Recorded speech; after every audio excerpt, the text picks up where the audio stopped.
Official YouTube channel को subscribe करें और बेल आइकन क्लिक करें। ज़ुबान से ला इलाहा इल्लल्लाह पढ़ लेना ही काफ़ी नहीं है, ला इलाहा इल्लल्लाह के तकाज़ों को निभाना भी ज़रूरी है। जब हम ये कह लेते हैं कि हमने ला इलाहा इल्लल्लाह मुहम्मदुर रसूलुल्लाह पढ़ लिया, तो फिर इसका मतलब ये है कि हम दायरा-ए दीन में दाखिल हुए। अब हमारी अपनी ख्वाहिशात, आरज़ुएँ और तमन्नाएँ नहीं रहेंगी।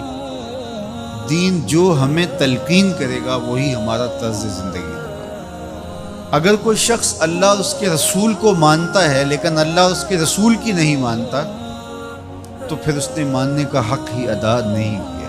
इसलिए शरीयत बैज़ा हमसे इस बात की मुतक़ाज़ी है कि हम अल्लाह और उसके रसूल की हर बात को मानें, और जो उनकी तरफ से हमें नज़्म ज़िंदगी इख्तियार करने की तलकीन की गई है वो हम इख्तियार करें। आज SOPs का तज़किरा है।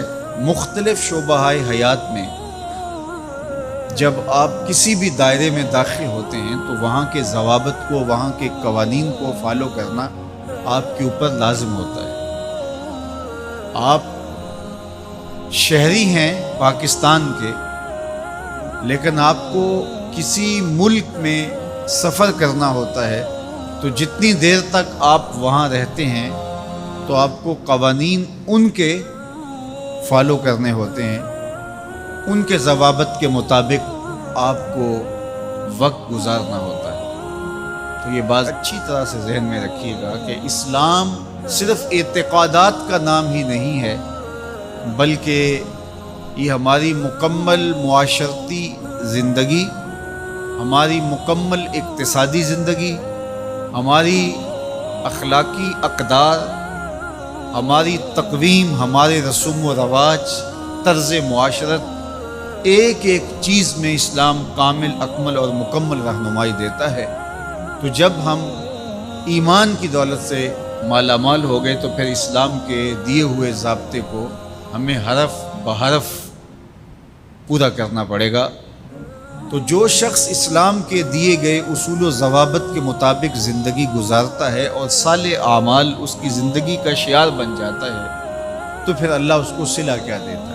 एक तो आखिरत का अजर है जो उसको अता किया जाएगा, वो तो है ही है, लेकिन इस दुनिया की ज़िंदगी में भी अल्लाह जल्ला शानहू उसको जज़ा की सूरत में सालेह, पाकीज़ा, सुथरी, मुतमईन ज़िंदगी अता करता है। अल्लाह उसके लिए रिज़्क़ हलाल के असबाब पैदा कर देता है। देखिए, जो मेरी और आपकी किस्मत में लिखा है, हमारा जो मक़सूम है, वो हमें मिल के रहेगा।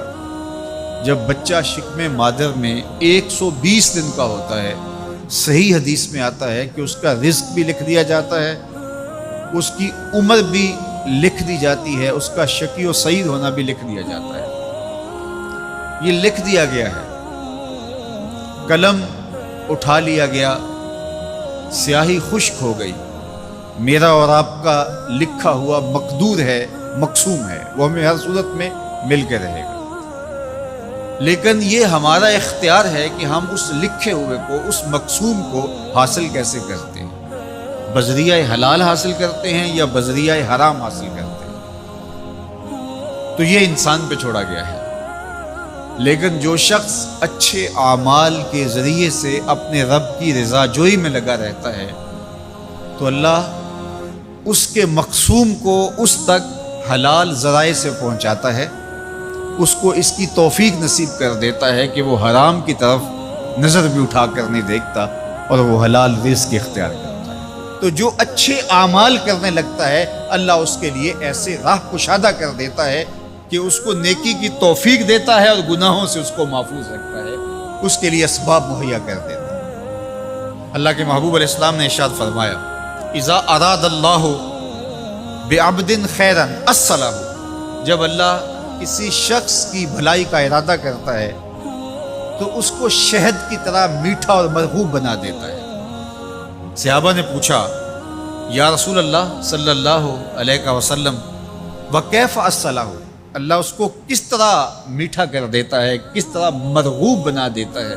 تو اللہ کے محبوب علیہ السلام نے ارشاد فرمایا کہ اللہ مرنے سے قبل اس کو اچھے اعمال کی توفیق نوازتا ہے، اور پھر فرمایا فَيَقْبِضُهُ عَلَيْهِ، اور وہ نیکیاں کرنے لگ جاتا ہے کہ اللہ اس کی روح قبض کرتا ہے۔ تو جو نیک اعمال کرتا ہے اللہ اس کے لیے پھر آسانیاں مزید پیدا کر دیتا ہے۔ تو یہ صلہ ہے صالح اعمال بجا لانے کا۔